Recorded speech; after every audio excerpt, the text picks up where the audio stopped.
Assalamualaikum warahmatullahi wabarakatuh.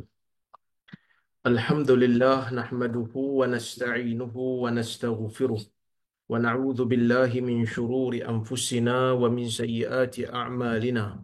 Man yahdihillahu fala mudilla lah wa man yudlil fala hadiya lah. Ashhadu an la ilaha illallah wahdahu la syarika lah wa ashhadu anna Muhammadan 'abduhu wa rasuluh. Allahumma salli wa sallim ala Muhammad wa ala alihi wa sahbihi ajma'in. يا أيها الذين آمنوا اتقوا الله حق تقاته ولا تموتن إلا وأنتم مسلمون. يا أيها الناس اتقوا ربكم الذي خلقكم من نفس واحدة وخلق منها زوجها وبث منهما رجالا كثيرا ونساء واتقوا الله الذي تساءلون به والأرحام إن الله كان عليكم رقيبا. يا أيها الذين آمنوا اتقوا الله وقولوا قولا سديدا يصلح لكم أعمالكم ويغفر لكم ذنوبكم ومن يطع الله ورسوله فقد فاز فوزا عظيما فإن أصدق الحديث كتاب الله وخير الهدي هدي محمد وشر الأمور محدثاتها وكل محدثة بدعة وكل بدعة ضلالة. أما بعد. Muslimin dan muslimat yang dirahmati oleh Allah Subhanahu wa taala sekalian. Alhamdulillah, syukur kepada Allah Subhanahu wa taala kerana pada malam ini kita dapat berhimpun sekali lagi bersama-sama untuk kita sambung balik kuliah kita membaca kitab Al-Adabul Mufrad karya Al-Imam Al-Bukhari rahimahullahu taala, yang mana kita berhenti pada kuliah yang lepas. Sekejap saya pun dah lupa dah kita berhenti dekat mana. Cuma dalam catatan saya ni kita masih lagi berada pada bab yang ke-136, iaitu bab sakhawatin nafs. Bab pada membicarakan berkaitan dengan sakhawatin nafs, iaitu bab uh, jiwa yang pemurah ataupun kemurahan jiwa. Al-Imamul Bukhari memasukkan beberapa hadis dalam bab ini, dan kita telah selesai membaca 3 riwayat yang berada dalam bab ni, dan insya-Allah hari ini kita nak sambung riwayat yang berikutnya. Siapa ada buku, ada kitab boleh tengok hadis nombor 279 hari ini insya-Allah. Kita nak bermula dengan hadis ni.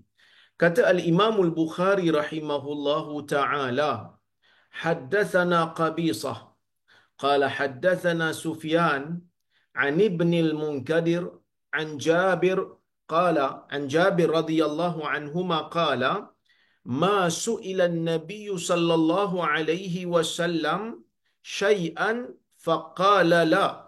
Hadis ini merupakan hadis yang sahih. Al-Imam Al-Bukhari meriwayatkan hadis ini juga di dalam sahihnya, dan Imam Muslim juga meriwayatkan hadis ni dalam sahihnya. Jadi riwayat ni merupakan riwayat yang sahih, tak ada jadi masalah lah. Maksud hadis ni ialah, kata Al-Imam Al-Bukhari rahimahullah, Qabisah telah menyampaikan kepada kami, dia berkata, Sufyan telah menyampaikan kepada kami daripada Ibnil Munkadir, daripada Jabir bin Abdullah Al-Ansari radhiyallahu anhuma, yang mana Jabir berkata, ma su'ilan nabiyyu sallallahu alaihi wasallam syai'an. Nabi sallallahu alaihi wasallam tidak pernah diminta untuk Nabi berikan sesuatu kepada mana-mana orang, lalu Nabi sallallahu alaihi wasallam menyebut tidak. Jabir cerita tentang sifat Nabi sallallahu alaihi wasallam. Jabir nak bagi tahu kita bagaimana interaksi Nabi sallallahu alaihi wasallam dengan manusia, dengan orang ramai. Kata Jabir, Nabi ni kalau orang minta kat dia apa saja yang orang minta kat Nabi sallallahu alaihi wasallam, Nabi tak akan kata tidak. Itu Jabir kata. Jabir kata Nabi tak kata tak boleh. Nabi tak kata tak ada. Nabi tak beri ayat yang negatif. Nabi tak bagi ayat yang negatif dengan makna Nabi halang sesuatu. Ya? Tapi adakah bermakna Nabi memang tak pernah sebut tidak ataupun tak boleh ataupun jangan. Kalau kita tengok dalam hadis-hadis yang lain ada juga. Dalam riwayat Nabi sallallahu alaihi wasallam ketika diminta untuk memberikan wasiat, Nabi kata la taghdab, la taghdab, la taghdab. Jangan marah, jangan marah, jangan marah. Bila ada sahabat minta dekat Nabi sallallahu alaihi wasallam nasihat, Nabi kata jangan juga, kan? Maka di sinilah para ulama cuba untuk mengharmonikan di antara riwayat-riwayat yang dilihat secara zahirnya bercanggah. Maka mereka buat kesimpulan, mereka buat keputusan, mereka kata yang dimaksudkan di dalam hadis ini, yang dimaksudkan dalam hadis ini Nabi kata tidak ni, ialah apabila Nabi sallallahu alaihi wasallam diminta oleh mana-mana orang dalam urusan dunia. Demikianlah yang disebutkan oleh Al-Imam Nawawi rahimahullah ketika mensyarahkan hadis ini. Kata Imam Nawawi, ma su'ila syai'an min mata'id dunya. Yang dimaksudkan dengan Nabi tak diminta dengan sesuatu itu ialah daripada harta-harta dunia. Al-Imam Ibn Hajar Al-Asqalani ketika mensyarahkan hadis ni dalam Fathul Bari, dia membawakan kalam Al-Kirmani, seorang ulama hadis juga. Dia kata ma'nahu ma tuliba minhu syai' min amri dunya famana'ahu. Nabi sallallahu alaihi wasallam tidak pernah diminta dengan sesuatu daripada urusan dunia, lalu Nabi sallallahu alaihi wasallam menghalangnya ataupun menahannya. Kalau benda habuan dunia tu ada dekat tangan Nabi sallallahu alaihi wasallam, Nabi akan bagi. Kalau benda tu tak salah, Nabi bagi.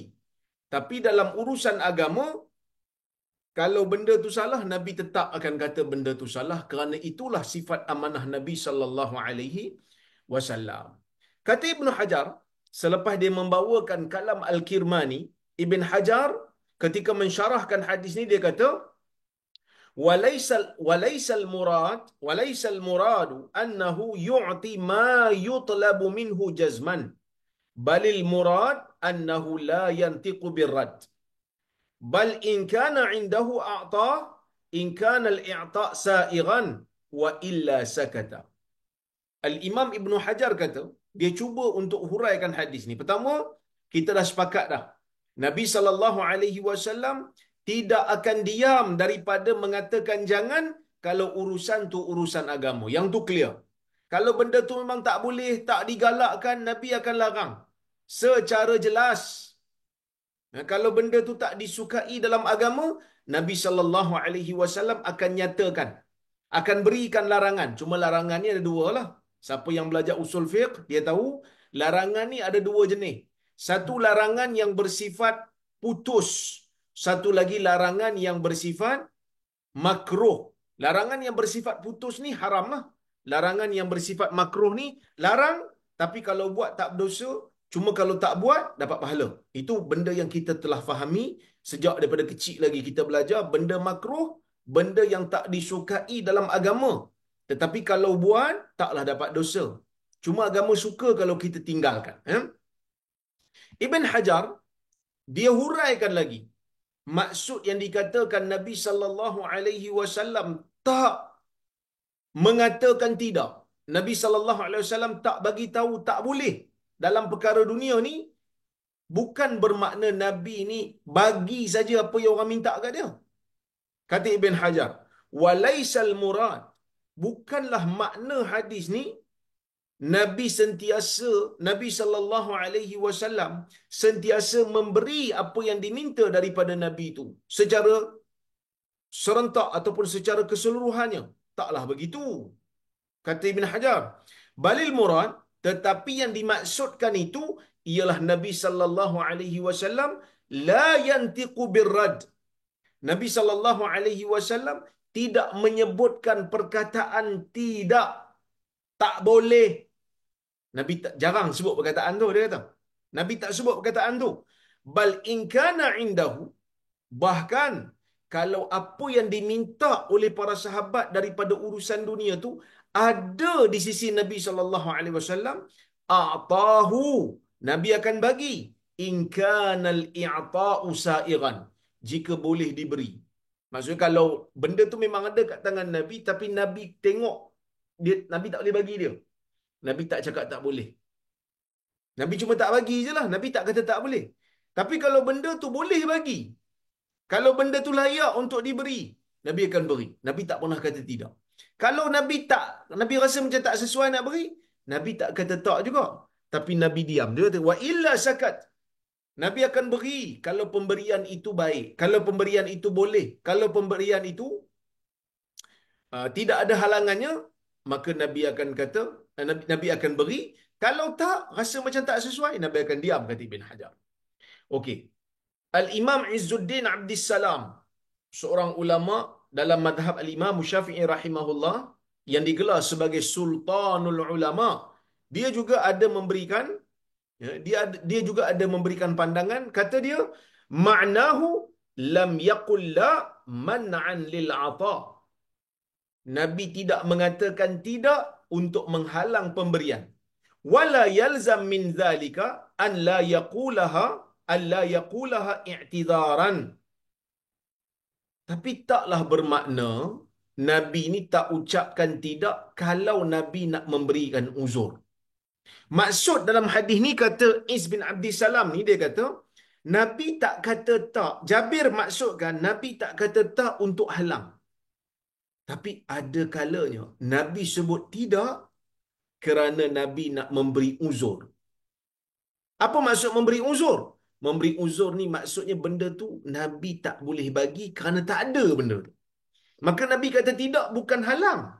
Kerana benda tu memang tak ada. Bukan Nabi yang halang. Benda tu memang tak ada. Kalau benda tu ada, dah tentulah Nabi akan bagi. Apa dalilnya? Dalilnya diselarikan dengan Al-Quran. Allah Subhanahu Wa Taala menceritakan kepada kita bagaimana para sahabat ni, ada sebahagian daripada mereka apabila datang kepada mereka arahan Nabi sallallahu alaihi wasallam untuk pergi berperang, mereka tak ada tunggangan. Mereka tak ada kuda, mereka tak ada unta. Jadi mereka datang kepada Nabi sallallahu alaihi wasallam nak minta kalau boleh diberikan unta untuk mereka pakai bawa pergi perang. Kalau ada unta tu Nabi akan beri. Tapi kalau tak ada, tak bermakna Nabi larang. Tak bermakna Nabi halang. Tapi kerana Nabi memang tak ada apa yang nak diberi, maka Nabi memberikan uzuran. Lalu Allah Subhanahu Wa Taala menyebutkan dalam surah Taubah, menceritakan tentang keadaan Nabi bila tak ada benda nak dibagi, bila orang minta, Nabi kata, Qul,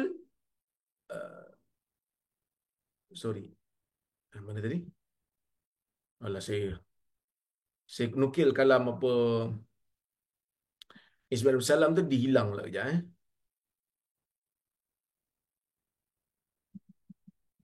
Sekejap. Nah. Qulta la ajidu ma ahmilukum alaih. Ya. Kamu mengatakan, wahai Muhammad, aku tidak mendapati tunggangan yang aku nak jadikan kamu menunggangnya. Waktu itulah para sahabat diceritakan oleh Allah, tawallau wa a'yunuhum tafidu minad dam' hazana. Pada ketika itulah para sahabat ni, sebahagian daripada mereka yang minta pada Nabi, minta tolong supaya Nabi berikan mereka tunggangan, mereka nak pergi jihad ni. Bila Nabi kata, aku tak dapati apa yang boleh aku pinjamkan kepada kamu, aku berikan kepada kamu untuk kamu tunggang pakai pergi perang. Tawallaw wa a'yunuhum tafidu minad dam'i hazana. Mereka berpaling dalam keadaan mata mereka itu mengalirkan air mata, dalam keadaan basah mata mereka tu kerana air mata bercucuran jatuh. Ya. Maka ayat ni Nabi sebut tidak juga. Tapi tidak tu bukan bermakna Nabi halang. Halang ni benda ada, tak bagi. Itu baru halang. Tapi kalau benda tu memang dah tak ada, maka dalam keadaan tu tak dinamakan halang. Ya? Baik. Okey. Sebab itu, kata Is bin Abdul Salam, dia tambah lagi. Dia kata, wala yakhfal farq wala yakhfal farqu baina qawli la ajidu ma ahmilukum wa baina la ahmilukum. Dia kata tidak tersembunyi lagi perbezaan di antara perkataan aku tak dapati apa yang aku nak berikan kepada kamu tunggangan dengan aku takkan biarkan kamu menunggang. Kan beza tu.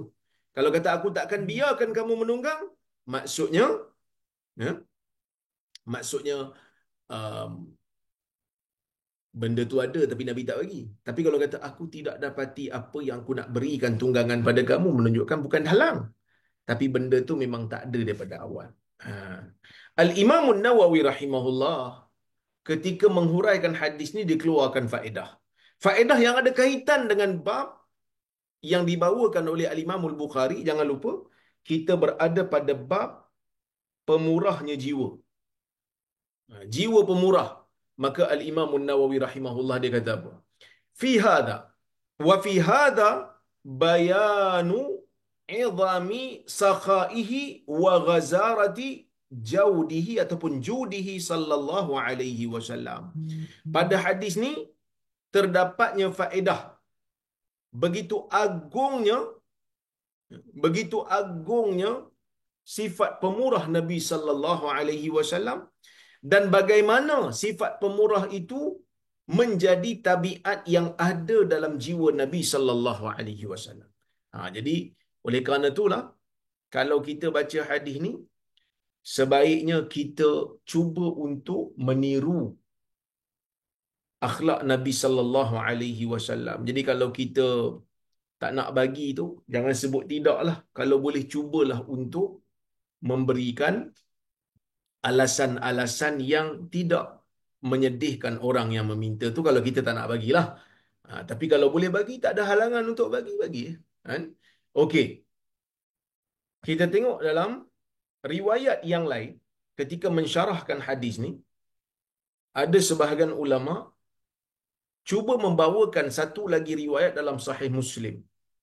Daripada Anas bin Malik radhiyallahu anhu, yang mana Anas kata, anna rajulan sa'ala an-nabiy sallallahu alaihi wasallam ghanaman baina jabalain fa'a'tahu iyyah fa'ata qaumahu faqala ay qaum aslimu fawallahi inna muhammadan la yu'ti 'ata ma yakhafu al-faqr.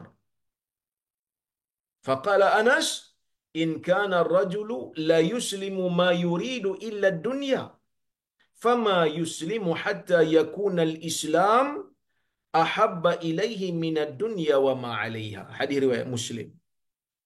Maksudnya Anas kata ada seorang lelaki di zaman Nabi sallallahu alaihi wasallam, dia minta kepada Nabi sallallahu alaihi wasallam kambing yang berada di antara dua bukit. Maksudnya kambing yang ada di lembah. Kambing yang ada di lembah. Ni orang yang datang daripada luar Madinah, dia tengok ada kambing yang dipelihara di antara dua bukit. Jadi bila dia tengok tu, dia minta lah dekat Nabi sallallahu alaihi wasallam. Boleh jadi ya. Boleh jadilah apa yang dinampak tu kambing tu harta zakat. Harta zakat. Kan jadi dia pun minta dekat Nabi sallallahu alaihi wasallam. Kenapa dia minta? Dia minta tu mungkin atas dasar dia tu mualaf lah nak masuk Islam. Kan? Jadi kambing tu bukan kambing yang sikit. Kambing tu kambing yang banyak lah di antara dua bukit, lembah. Kan? Dia kata, sebahagian ulama kata, antaranya Al-Imam Abul Abbas Al-Qurtubi. Dia kata, kambing yang banyak tu pada hari Hunain. Bukan harta zakat, tetapi harta rampasan perang. Harta rampasan perang yang banyak yang didapati oleh orang-orang Islam pada ketika itu diberikan kepada Nabi sallallahu alaihi wasallam. Kerana Nabi itu adalah pemerintah yang menjaga bagaimana cara nak mengagihkan harta-harta rampasan perang ni. Dia tengok, Badui ni tengok ada banyak kambing memenuhi memenuhi lembah di antara dua bukit. Okey. Jadi dia pun minta dekat Nabi. Dia kata, boleh tak ya Rasulullah bagi kat saya kambing yang banyak-banyak. Maka Nabi sallallahu alaihi wasallam, mungkinlah Nabi sallallahu alaihi wasallam lihat dia ni kalau diberikan dengan pemberian ni dia masuk Islam, kan? Dia masuk Islam. Maka diberi itu atas dasar dia mualaf. Maka boleh berilah. Jadi boleh jadi dia harta ghanimah, boleh jadi dia harta zakat. Sebab orang-orang yang mualaf ni, kalau katalah harta tu harta zakat, clear sebab dia memang masuklah asnaf. Kalau harta tu harta ghanimah, boleh juga diberi sebahagian berdasarkan kepada pandangan pemerintah dan penilaian pemerintah. Lalu Nabi SAW bagi kambing sebanyak-banyaknya. Fa'ata qaumahu, lepas dia dapat je pemberian daripada Nabi tu, dia pergi pada kaum dia, balik ke kaum dia masih belum Islam lagi. Faqala, dia kata apa pada kaum dia? Ya, ai qaumi, dia kata. Ai qaumi itu maksudnya wahai kaumku. Dia nidak ni dia boleh dengan ya, dia boleh dengan ai. Ai qaumi, wahai kaumku. Aslimu, dia kata. Dia pula kempen untuk Islam. Dia kata, masuklah kamu ke dalam Islam. Fa wallahi, demi Allah, inna Muhammadan la yu'ti ata'a. Demi Allah, sesungguhnya Muhammad itu memberikan pemberian ma yakhafu al-faqr. Yang mana pemberian dia tu dia tak takut dengan kefakiran. Dia tak takut dengan kefakiran. Maksud kalau dia bagi itu dia bagi banyak sungguh. Kamu masuk Islam, nanti kamu akan dapat pemberian daripada manusia yang kata dia ni nabi, yang kata dia ni rasul. Maka Anas kata apa? In kana rajul In kana rajul la yuslimu yuridu ama yuridu illa dunya. Anas kata, sesungguhnya di zaman itu ada di kalangan manusia ni yang masuk Islam, dia bukan nak apa pun daripada Islam dia tu, melainkan hanyalah inginkan habuan dunia. Ya, dia nakkan habuan dunia tu. Dia bukan nak apa sangat pun. Dia nak dapatkan harta tu. Tapi bila dia dah masuk, fama yuslim hatta yakuna al-islamu ahabba ilaih minad dunya wa ma 'alaiha. Tapi apabila dia dah masuk Islam, dia dah terima pemberian Islam, dia dah belajar tentang Islam, maka Islam yang asalnya dia masuk Islam tu nakkan habuan dunia, tetapi Islam telah menjadi agama yang paling dia sayang sekali dalam jiwa dia. Maka itu di antara faedah Nabi sallallahu alaihi wasallam tidak menghalang pemberian.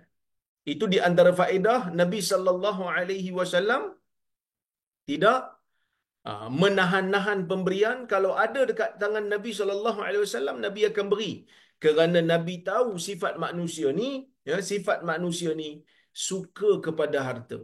Walaupun pada peringkat awal dia masuk tu hanya semata-mata kerana nakkan harta, tetapi akhirnya apabila dia belajar, dia mendalami, menekuni agama Islam, maka dia akhirnya masuk Islam. Saya ingat lagi dulu ada apa orang barat yang buat filem yang fitnah Nabi Muhammad sallallahu alaihi wasallam sehingga mendapat reaksi yang begitu dahsyat daripada orang Islam pada ketika itu. Dan pada asalnya memang dia benci Islam, tapi oleh kerana filem dia itu mendapat reaksi yang terlalu dahsyat daripada orang Islam, orang Islam bangkit marah kat dia sampai dia tertanya-tanya, kenapa dia orang ni marah sangat? Sebab kalau buat filem berkenaan dengan Kristian, dikutuk-kutuknya Kristian tu, orang Kristian taklah begitu, orang kata apa, begitu serius seperti mana orang Islam ni serius. Maka dikaji dan akhirnya dia terdetik untuk masuk Islam. Sebab itu di antara soalan yang diberikan oleh Heraklius ketika mana dia bertemu dengan Abu Sufyan, apabila dia dapat je surat daripada Nabi sallallahu alaihi wasallam, dia panggil Abu Sufyan and the gang, dia tanya soalan. Di antara soalan ditanya tu, hal yartaddu ahadum minhum ghadaban lidini. ada tak salah seorang daripada mereka yang menjadi pengikut Muhammad ini yang murtad daripada agama mereka kerana marahkan agama? Kata Abu Sufyan, la. Kata Abu Sufyan, tak ada. Kata Heraklius kata apa? Dia kata, hakadha amrul iman hina yukhalituhu basyashatal qulub. Itulah urusan iman apabila dia masuk saja dalam jiwa. Kalau ilmu yang dipelajari itu betul, kalau ilmu yang dipelajari itu benar, maka dia tidak akan keluar lagi.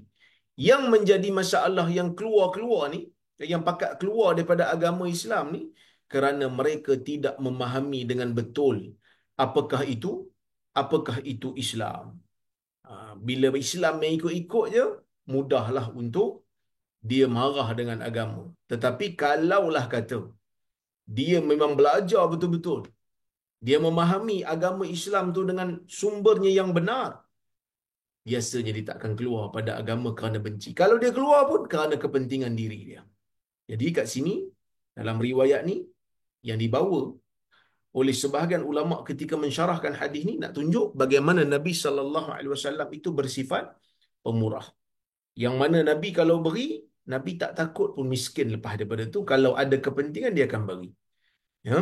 Dan hadis ni juga nak tunjuk, kita boleh bagi seseorang itu dengan pemberian yang banyak, kalau ia boleh menyebabkan orang tu menerima Islam.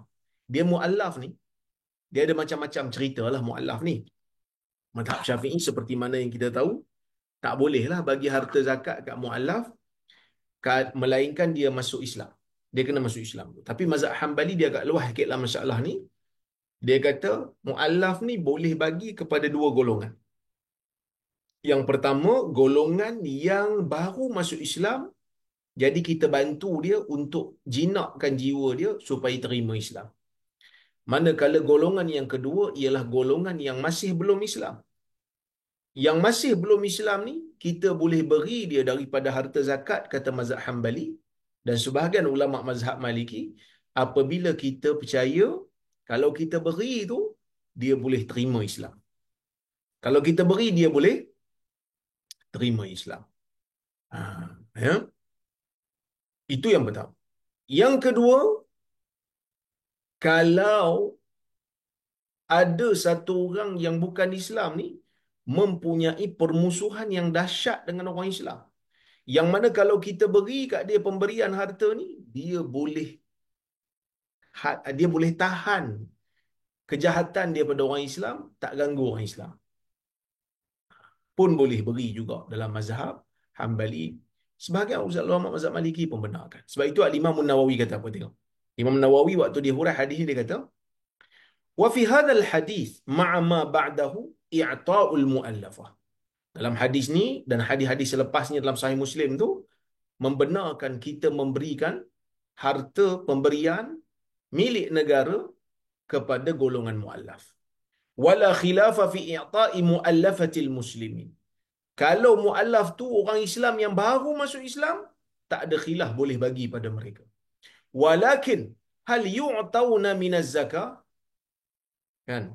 Tapi adakah mereka diberikan daripada harta zakat? Fihi khilaf. Padanya ada khilaf, terutamanya bagi orang yang belum masuk Islam.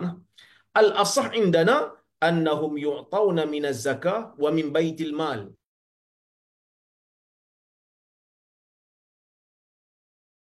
Boleh bagi muallaf yang masuk Islam ni, yang baru masuk Islam ni, daripada tuan, tiba-tiba dia terpadam sikit. Terpadam sekejap. Saya pun tak pasti kenapa. Baik. Kita sambung tadi. Al-Imam Nawawi kata, golongan muallaf daripada kalangan orang Islam, adakah mereka ini boleh diberikan daripada duit zakat? Padanya ada khilaf. Pendapat yang sahih ialah mereka diberikan daripada zakat dan daripada harta Baitul Mal. Pendapat yang kedua di kalangan ulama-ulama Islam ni, dia kata mereka tidak diberikan daripada dana zakat, tetapi hanya diberikan daripada duit Baitul Mal saja. Itu muallaf orang Islam. Tetapi pendapat yang tepat boleh diberikan kepada muallaf yang baru masuk Islam ni harta zakat kerana nas Al-Quran. Dan begitu juga dalam hadis Nabi SAW memang ada memberi pemberian kepada muallaf yang baru masuk Islam. Wa amma muallafatul kuffar, adapun golongan muallaf daripada golongan kafir, fala yu'tauna minaz zakah. Ini pendapat mazhab Syafi'i. Hmm. Tak boleh diberikan daripada harta zakat. Tapi dalam mazhab Hambali dibenarkan dengan salah satu daripada dua objektif yang saya sebutkan tadi. Yang pertama, untuk menjinakkan supaya dia terima Islam. Yang kedua, untuk menolak kemudaratan kejahatan dia tu.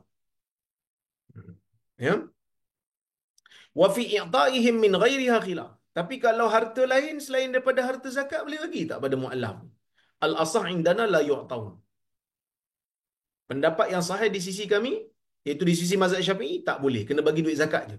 Kerana Allah Azza wa Jalla telah memuliakan Islam tu daripada bagi pada orang yang bukan Islam. Maksudnya dalam mazhab Syafi'i dia tak bagi itu sebab apa? Sebab dia kata Nabi betul, Nabi bagi. Tetapi Nabi bagi sewaktu Islam tengah tak kuat. Tapi bila masuk zaman Umar, Umar kata tak perlu bagi lagi dah. Tetapi fatwa negeri Perlis, tuan-tuan. Dalam isu ni fatwa negeri Perlis dia ambil pendapat mazhab yang membenarkan diberikan harta zakat tu kepada orang yang bukan Islam dengan syarat kita percaya dia boleh terima Islam lepas kita bagi, ataupun kita nak mengurangkan kemudaratan. Saya tak tahu kenapa wifi saya ni problem, tuan-tuan. Harap tuan-tuan sabar dengan saya lah. Dia tak berapa nak stabil. Sekejap-kejap dia disconnect, sekejap dia disconnect. Tapi tak apalah. Yang penting saya boleh masuk balik. Okey. Kita pergi kepada riwayat yang berikutnya. Al-Imam Al-Bukhari. Kita masuk pada hadis yang ke-280. Okey. Qala al-Imam Al-Bukhari haddatsana Farwah ibnu Abil Mi'za. Haddatsana Farwah ibnu Abil Mighra. Qala haddatsana Ali ibnu Mushir an Hisham ibn Urwah. Qala akhbarani Al-Qasim bin Muhammad an Abdullah ibn Zubair. Qala ma ra'aitu imra'ataini ajwada min Aisha wa Asma. Wajuduhuma mukhtalif. Amma Aishatu فكانت تجمع الشيء إلى شيء حتى إذا كان اجتمع عندها قسمت. وأما أسماء فكانت لا تمسك شيئا لغد. Ini riwayat ni sanad dia sahih juga. Apa maksudnya? Kata Al-Imam Al-Bukhari rahimahullah, Farwah bin Abil Mighra telah menyampaikan kepada kami. Dia berkata, Ali bin Mushir telah menyampaikan kepada kami daripada Hisham bin Urwah. Dia berkata, Al-Qasim bin Muhammad telah mengkabarkan kepada saya daripada Abdullah bin Zubair. Yang mana Abdullah bin Zubair kata, Ma ra'aitum ra'ataini ajwada min Aisyata wa Asma. Aku tidak pernah melihat. Abdullah bin Zubair ini sahabat Nabi. Anak kepada Zubair ibn Awam. Anak Asma lah. Dia kata apa? Dia kata, Ma ra'aitum ra'ataini ajwada min Aisyata wa Asma. Aku ni tak pernah tengok dua orang perempuan yang lebih pemurah daripada Aisyah dan juga daripada Asma. Aku tak pernah tengok orang yang paling pemurah di kalangan orang perempuan di zaman aku ni, melainkan mak saudara aku dan mak aku sendiri. Itu kata Abdullah bin Zubair. Wajuduhuma mukhtalif. Walaupun mereka sama dari sudut pemurahnya tu, cuma cara mereka menunjukkan ataupun cara mereka memaplikasikan sifat pemurah itu berbeza, kata dia. Kata Abdullah bin Zubair. Amma Aisyah fakanat tajma'u asy-syai' ila syai'.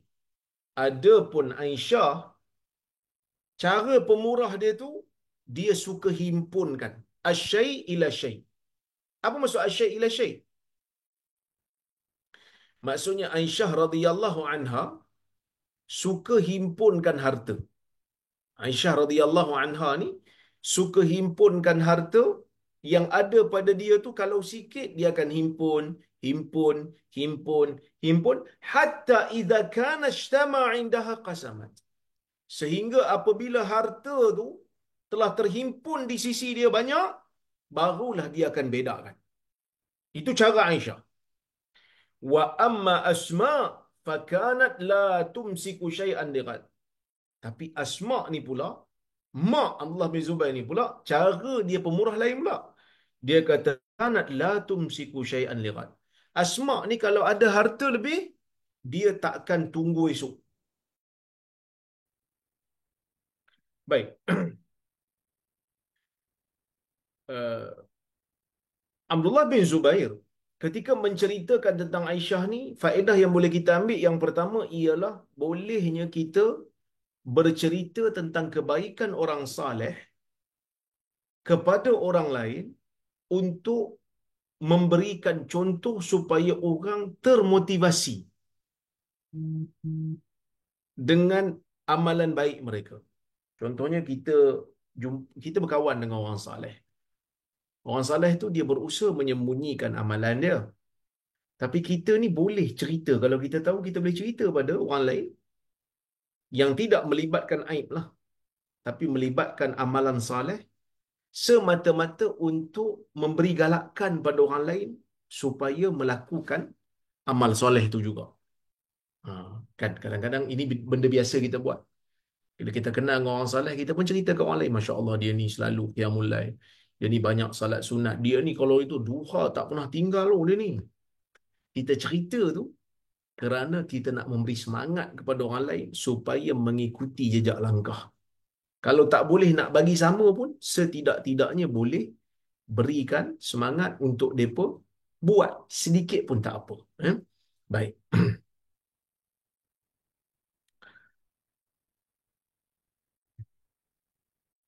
Kenapa Aisyah radhiyallahu anha himpunkan harta-harta kalau sikit? Supaya harta tu jadi banyak baru dia bedakan.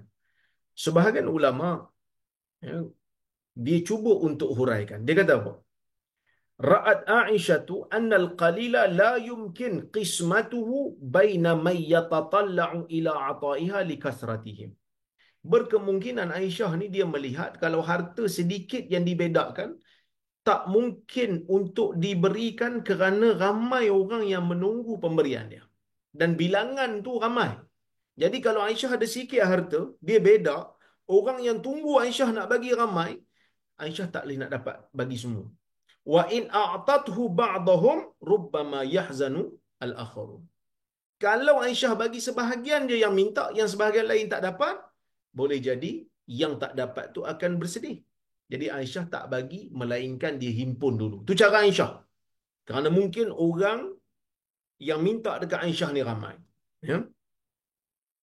Wa annaha in qasamathu baina jama'atin lam yaqa' li kulli minhum illa nazr al-yasir alladhi la yaqa'u mawqi'an min hajatihi. Tapi kalau Aisyah ni dapat sikit dia tak himpun, kalau dia bagi sebahagian, yang sebahagian tak dapat akan sedih. Kalau dia bagi semua, semua dibagikan. Kalau semua dibahagikan, yang seorang akan dapat sikit lah. Sebab harta tu memang sikit. Jadi tak memenuhi hajat orang yang meminta pula. Jadi itu cara Aisyah, dihimpun, himpun dan himpun. Fakhtarat ay yajtami'al malu 'indaha biniyati an tatasaddaqa bihi. Maka dia himpunkan, Aisyah ni himpun dulu dengan niat cukup aja amount yang aku rasa boleh beda, aku akan beda. Fa ijtama'a ma tarahu kafiyan qasamathu. Jadi apabila dia tengok himpunan tu dah banyak, cukup, maka barulah dia bedakan. Fanala kulla wahidin minal mustahiqin nasibun lahu qadar. Maka pada ketika itu barulah dibedakan supaya setiap orang dapatlah amount yang mencukupi untuk dia. Adapun Asma, dia tak tunggu esok. Sikit ke banyak ke dia bagi. Itu cara Asma. Kerana di dalam hadis Nabi SAW pernah pesan kepada Asma. Mungkinlah Asma beramal dengan hadis ni. Hampir pastilah. Kerana dia sahabat Nabi SAW yang Nabi pernah pesan dekat dia, anfiqi wala tuhsi. Wahai Asma, berikan pemberian. Wahai Asma, berikan pemberian. Wala tuhsi. Jangan berkira-kira. Fayuhsiyallahu alaik. nanti Allah akan berkira-kira dengan kamu. Wala tu'i fayu'i Allahu 'alaik. Jangan pula kamu kedekut, nanti Allah juga akan kedekut ke atas kamu. Dalam riwayat yang disebut, la tuki fayuka 'alaik. Kamu jangan kedekut, nanti Allah akan kedekut. Wika ni maksudnya kamu jangan mengikat-ngikat, jangan kedekutlah. Maka bila Nabi SAW dah berikan pesanan begitu, berkemungkinan Asma tengok. Berkemungkinan Asma tengok, ish, kalau aku simpan-simpan, takut-takut nanti jadi macam berkira-kira pula. Mungkinlah. Sebab itu, dalam kitab syarah kepada Sahih Al-Adabul Mufrad ni dikata, pengarang kitab kata, fara'at annal jama' walau biniyati an tatasaddaqa bihi dakhilun fi jumlatil i'a wal ika. Fakiltahuma taharratal khair wallahul muwafiq. Boleh jadi Asma tengok kalau simpan-simpan himpun-himpun ni nampak macam ada kira-kira. Berkira, ada berkira bila nak beri pemberian, maka dia tak buat cara macam tu lah. Dia tak buat cara macam tu. Baik. Jadi ada dua cara. Ada dua cara yang dibuat oleh dua orang sahabat ni. Seorang banyak ke sikit ke dia bagi, kerana dia tak nak bertangguh-tangguh. Yang seorang lagi pun pemurah juga, tapi dia himpun-himpun untuk dia bagi banyak sekali. Ada masalah kepada dua cara ni? Dua-dua tak ada masalah. Dua-dua tak ada masalah. Ini dalam bab bagaimana nak mengaplikasikan nas. Nas itu datang suruh jadi pemurah. Macam mana cara pemurah? Dua-dua ni boleh menentukan cara yang sesuai berdasarkan pertimbangan masing-masing. Ya. Jadi dalam bab ni ada keluasan lah. Dalam bab ni ada keluasan bagaimana cara nak mengamalkan nas yang bersifat umum. Ya. Dan dalam riwayat ni juga nak bagi tahu pada kita, ya, pentingnya untuk kita menghormati pandangan yang berbeza walaupun pada asalnya nampak macam bercanggah, tetapi selagi mana ia tidak bercanggah dengan nas, maka ia dibolehkan. Ya. Dan pada riwayat ni juga terdapatnya keistimewaan, kelebihan bagaimana Aisyah dengan Asma tu bersifat pemurah. Bersifat pemurah yang kita kena contohilah. Okey. Kita pergi kepada bab yang baru, bab 137. Babus syuh. Bab pada membicarakan tentang kedekut, kikir, bakhil. Hadis nombor 281.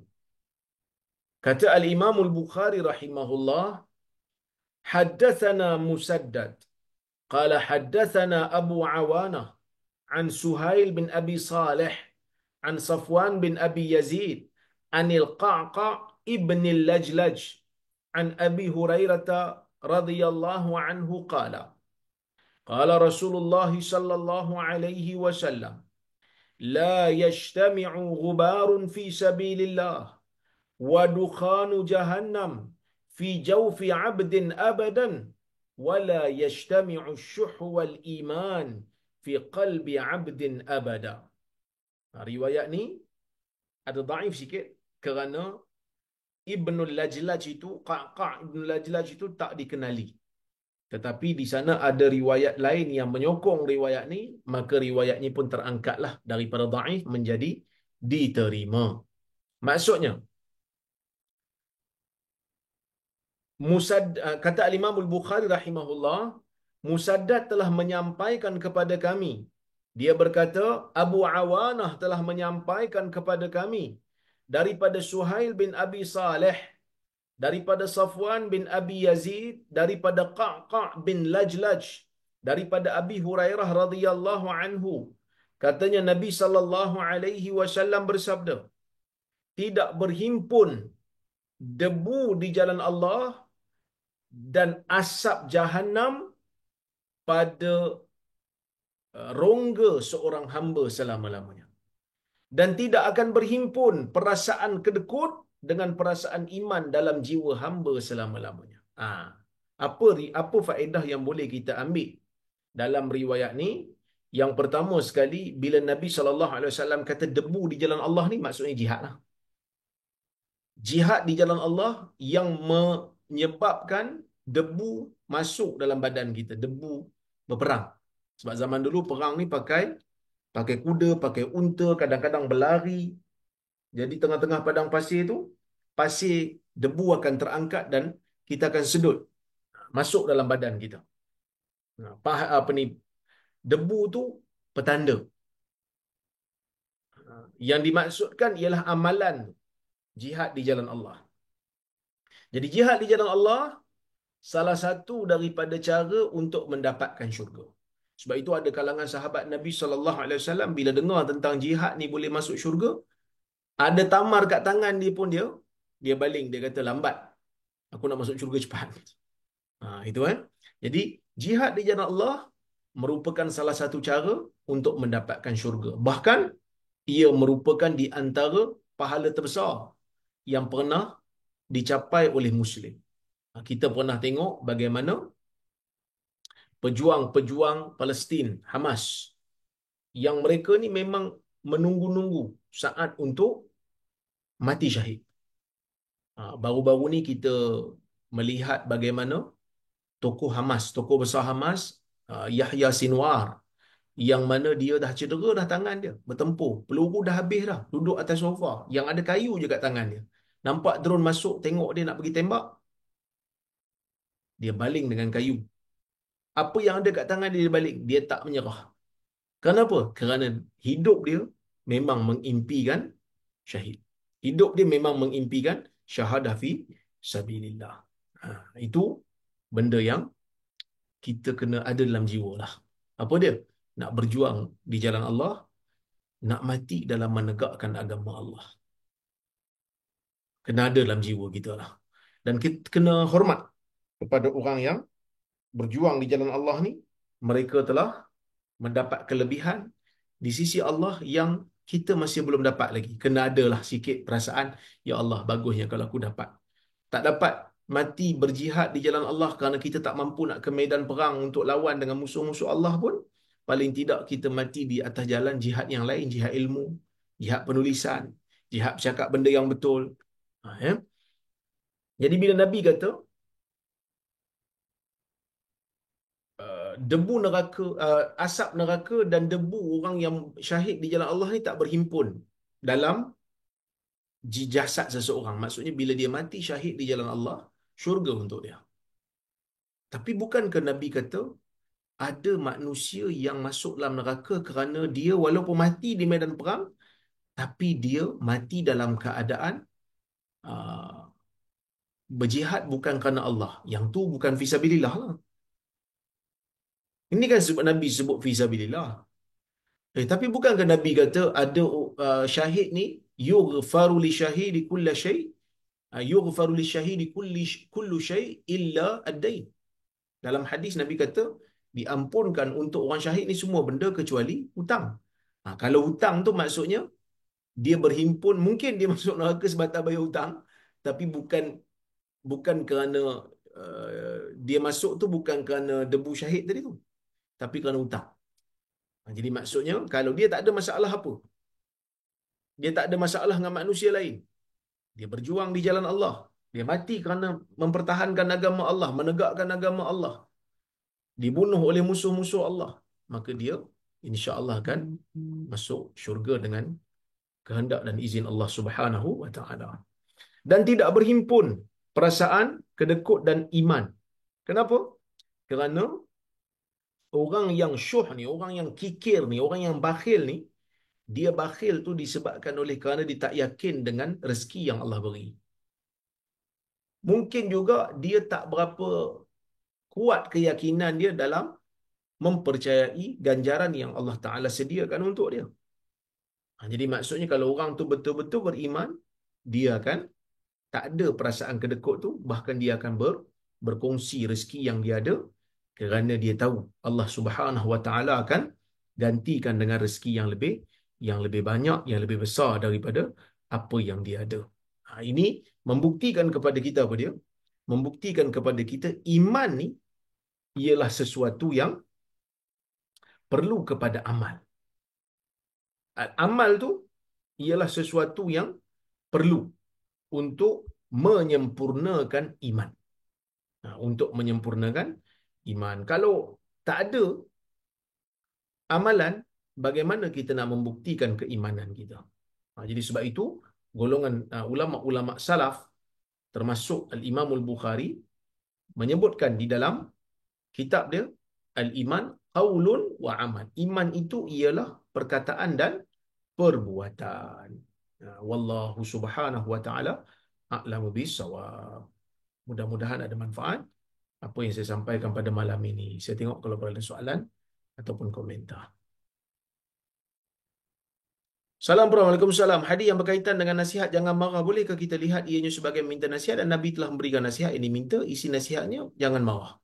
Jadi Nabi tak menolak permintaan tersebut. Betul. Doktor, betul juga. Saya silap lah tu. Minta maaf. Saya silap tadi. Dr. Amla dah betulkan saya. Terima kasih banyak. Maksudnya Nabi memenuhi lah. Cuma nasihat Nabi tu, memenuhi tu dengan cara jangan marah. Yang Nabi kata tidak tadi tu, yang tadi tu. Ayat Quran tadi tu. La ajidu ma ahmilukum alaih. Aku tidak dapati. Tapi Nabi bukan larang. Nabi bukan halang. Cuma Nabi mengatakan aku tak jumpa. Tak ada Nabi memberikan uzur. Wallahualam. Assalamualaikum. Waalaikumsalam. Adakah kefahaman akidah terbahagi kepada kategori orang awam dan ilmuwan? Orang awam tidak perlu faham seperti ilmuwan faham. Akidah ni ada usul akidah, ada furu' akidah. Usul akidah ni diimani oleh semua. Wajib diketahui oleh semua. Tapi furu' akidah yang berkenaan dengan khilaf, yang ni ada ruang lah untuk orang awam tak ambil tahu pun tak apa. Contohnya macam Nabi SAW ketika naik Isra' dan Mi'raj, adakah Nabi melihat Tuhan ataupun tidak? Ada khilaf di kalangan ulama ahli sunnah wal jamaah. Ada yang kata Nabi nampak Tuhan, ada yang kata Nabi tak nampak Tuhan, ada yang kata Nabi nampak cahaya saja yang menjadi hijab antara dia dengan Tuhan.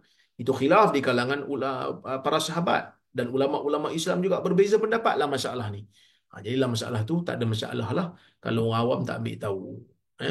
Jadi adalah yang mana yang dijadikan sebagai usul akidah. Yang ni kena kena kena dipercayai oleh semua. Yang membataskan iman dan kufur, semua orang kena percaya. Tapi yang daqiq ataupun yang furuk-furuk, yang ada khilaf di kalangan ulama-ulama cabang-cabang, yang ni ilmuwan ambil tahu, tapi orang-orang awam mungkin tak ambil tahu kerana ia tak termasuk dalam perkara yang membezakan antara iman dan kufur. Assalamualaikum. Waalaikumsalam. Apakah status hadis berkaitan dengan surah Al-Mulk yang dikatakan boleh meringankan azab kubur? Bolehkah diamalkan? Boleh diamalkan. Kalau ada khilaf pun, khilaf di antara hadis tu sabit ataupun dhaif. Kalau dhaif pun, dhaif ringan yang boleh diamalkan dalam fadail amal.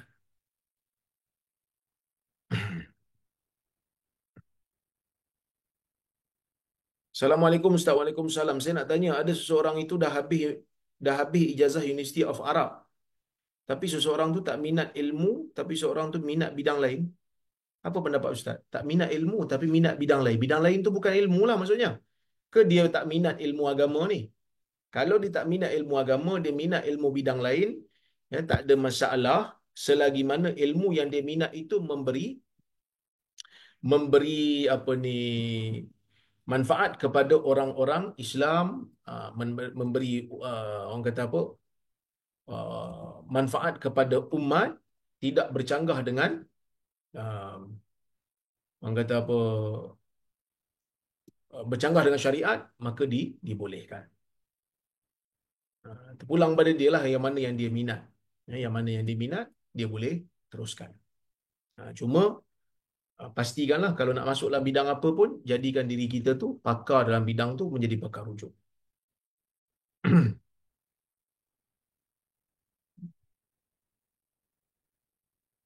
Assalamualaikum warahmatullahi wabarakatuh. Bolehkah kita membaca Quran pakai telefon tanpa berwudu? Membaca Quran pakai telefon tanpa berwudu. Dan kalau kita ada mushaf dalam beg dan kita hendak ke tandas, haruskah kita letak beg kita di luar? Yang pertama sekali, ya, kalau orang kata apa, telefon ni dia ada Android, Quran Android itu kan, Ya. Quran Android tu, kalau kita buka aplikasi di dalam handphone kita, adakah dia dipanggil mushaf? Pertama, saya nak sebut, mushaf ni, nak pegang dia, ada wuduk ke tak ada wuduk, ulama berbeza pendapat.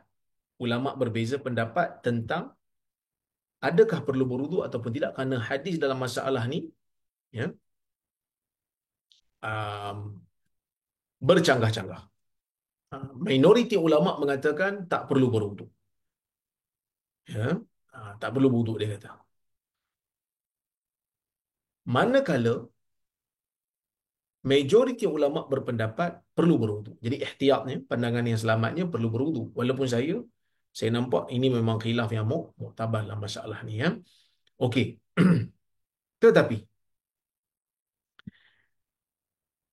Quran Android ni, adakah dia mengambil hukum mushaf? Jawapannya tidak, kerana dia hanya memantulkan cahaya saja. Dia hanya memantulkan cahaya, jadi tidak disyaratkan untuk berwuduk, kerana dia hanya pantulan cahaya. Bila kita padam, dia hilang. Ya, baik.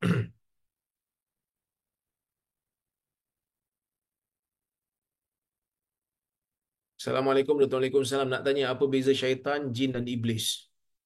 Dan siapa Azazil? Iblis ni um, jin yang dihalau daripada syurga. Jin yang dilaknat oleh Allah Subhanahu Wa Taala.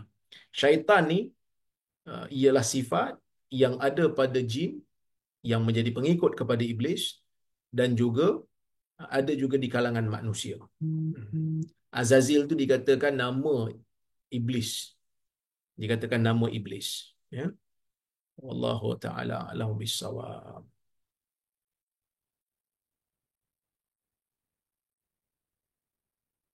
Assalamualaikum warahmatullahi wabarakatuh. Adakah Nabi dan para sahabat memberi berdasarkan permintaan, dan di mana galakkan Nabi SAW untuk memberi hanya yang terbaik?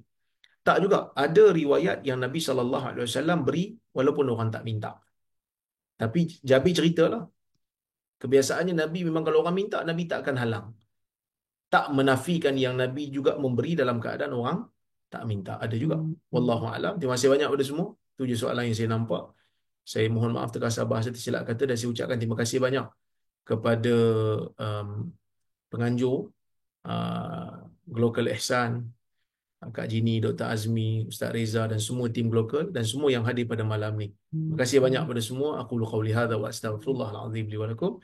Assalamualaikum warahmatullahi wabarakatuh.